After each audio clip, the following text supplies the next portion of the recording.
Okay, ladies and gentlemen, welcome to the Solari Report.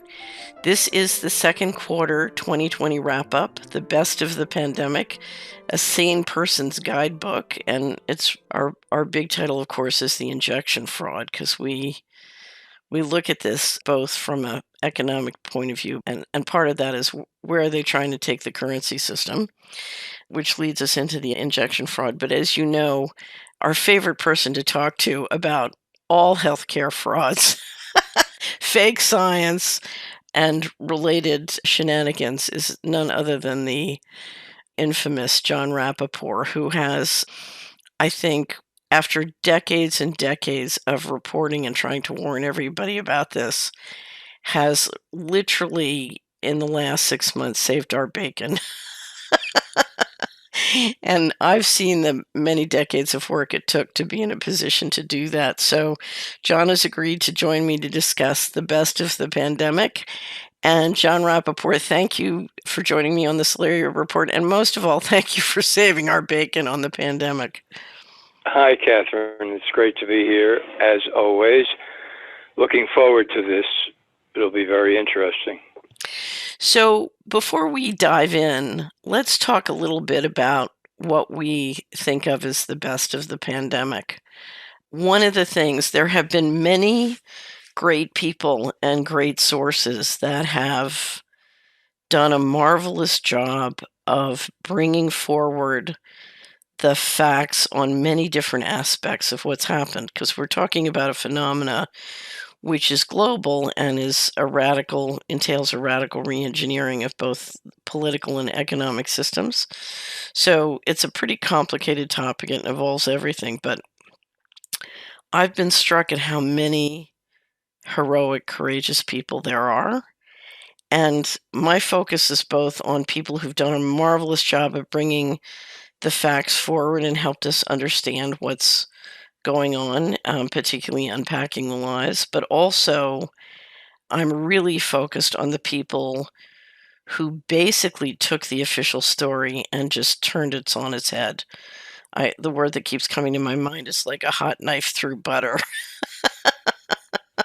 And there's been some amazing, amazing contributions. So that's my notion of the best of the pandemic. The best information sources, but the information sources that really help us cut through the fog. What about you? Yeah, I would say that's very good. I agree. There are people, I've made a list. I could have made it much longer. It kind of, once you start, it keeps expanding. And different people play different roles, so to speak. They attack it from different angles. Of course, my focus has always been on the fake science, so I tend to go in that direction. But yeah, upside down is a very vital phrase here, because it's one of these everything you know is wrong situations. So going to the root is very important. How far down the tree do you go to get at the lies and the delusions that are spreading everywhere? So I'm on board. So I want to start early on.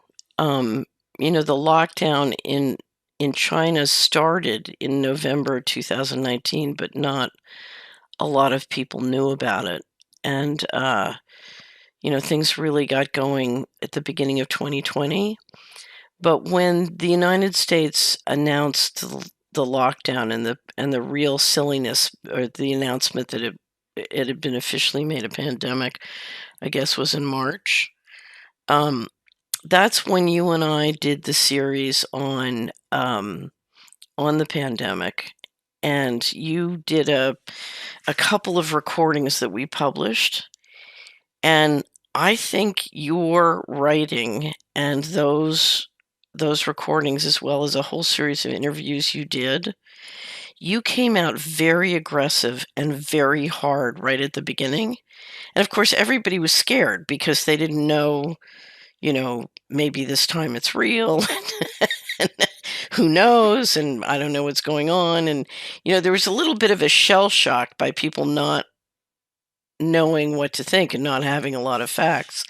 But you had been through this so many times before, and you had seen the lies so many times before. You came out really aggressive and really hard, and it turned out in retrospect you were 100% right.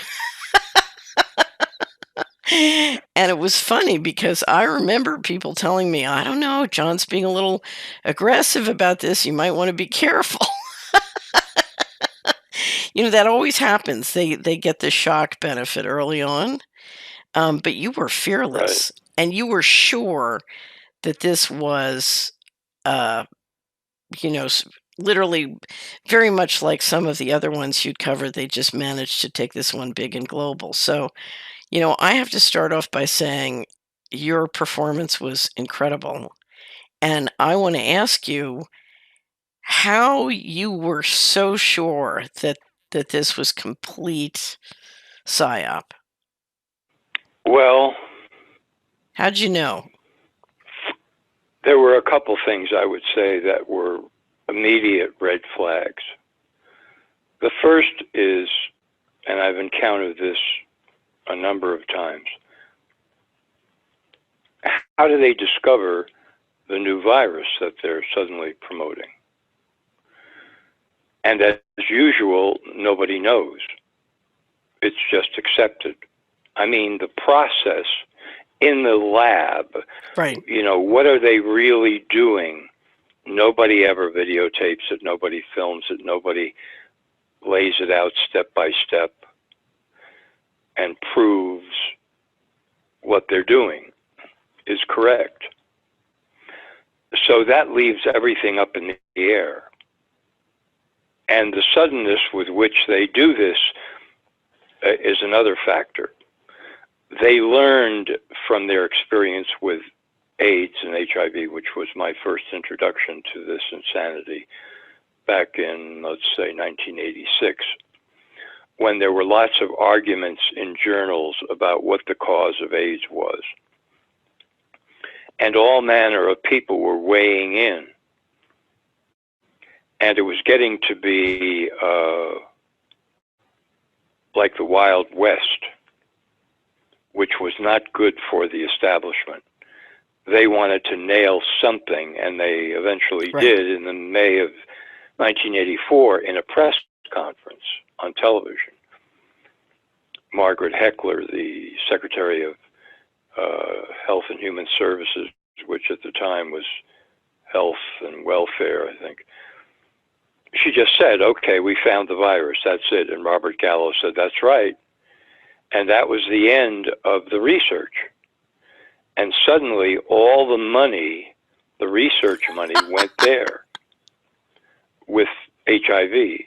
And anybody who had been working on anything else as the cause was cut out of the equation very brusquely unless they changed their tune. And in my first book, AIDS Inc., I interviewed a doctor in New York who had been the editor of a journal, I think it was called AIDS Research. And he was publishing articles by a number of people who were presenting different viewpoints about what AIDS was and what the cause was.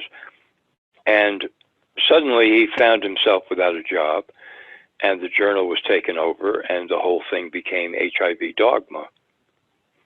So I was prepared, you might say. And so when the announcement came out of China, it was like, whoa, whoa, whoa, whoa, whoa, Right. whoa, whoa. Who is doing this? Who are the scientists and what are they doing? The burden of proof is on them. It's not on me. So let's see the proof. And there Right. wasn't any. Right. That was convincing to me. So then I said, okay, the whole thing is now going to be Right. based on the story. Not the virus, but a story about a virus. So that was, you could say, I Right. mean, I could give you a few other key moments, but that was the trigger. And I said, okay, this is a rerun of everything that I've seen with West Nile, swine flu 2009, SARS 2003, Zika, the whole parade of frauds that came down the pipeline. That's why I was so sure. So after we started recording the series with you, I dove in and went back and Hmm. read Virus Mania, and then did an interview with Tom Cowan, who also came out and was very brave, came out pretty early on. And same thing, where's the virus?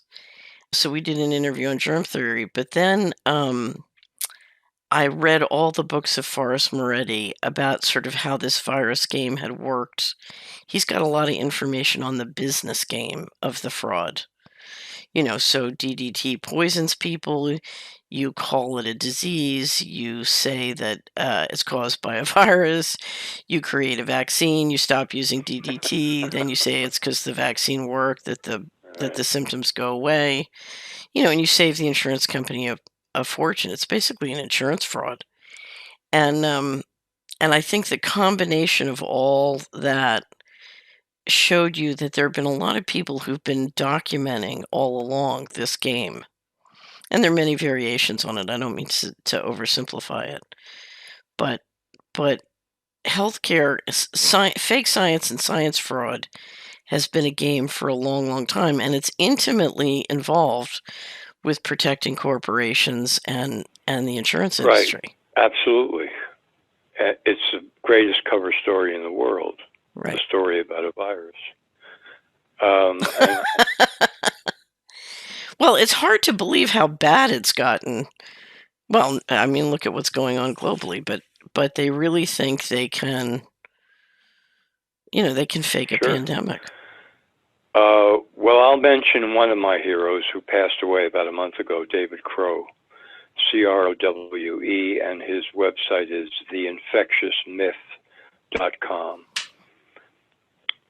David spent decades on the whole, well, he researched many things, very meticulous on the science, very specific, looking at other studies, taking them apart, criticizing them, and so forth, and was a prominent person waging a battle about the question of, did they ever discover HIV really? Is the virus real?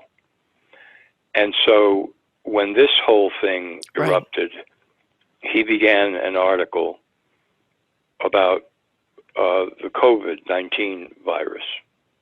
And until very shortly before Hmm. he passed away, he kept updating it, and you can find his critique at theinfectiousmyth.com, where he really looks at the question of what would constitute proof of having found a new virus.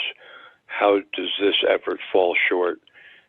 What are the missteps and the delusions and the con games that are played, and so on and so forth? So I was very glad to see that he took up the sword this time as well and wrote a couple of articles referring to his piece on the situation. So that was a key for me. So one of the things that had most impacted me was the video of the meeting in Switzerland of the vaccine program Hmm. heads from all over the world.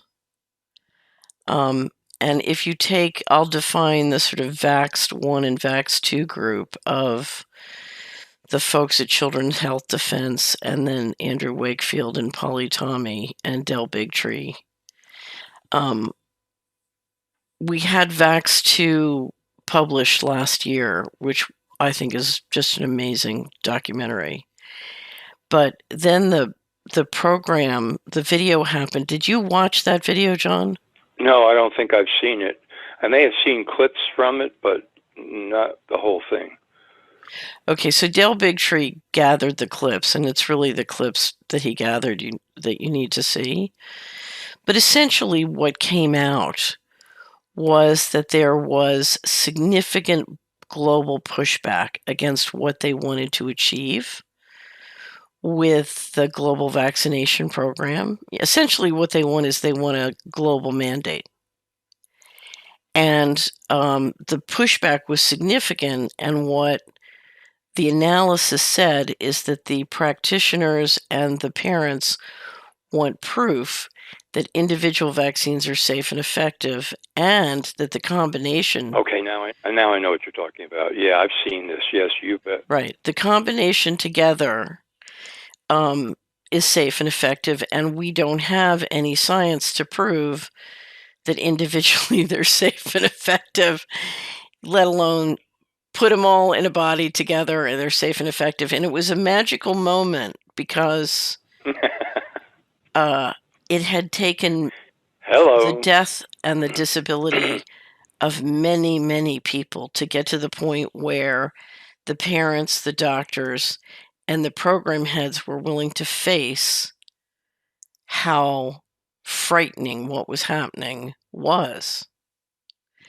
And when you, at least when I watched those clips and had it, sort of underscored and explained by various people, what you realize was as of January 1st, the push for vaccines globally was dead in the water. Right. And to me, it's much easier to understand COVID-19 if you understand that the push for a global mandate for vaccines was dead in the water, Absolutely. and they needed some Yep. kind of radical action. That's another key. That's another fantastic key. Right. I agree. They've done this before.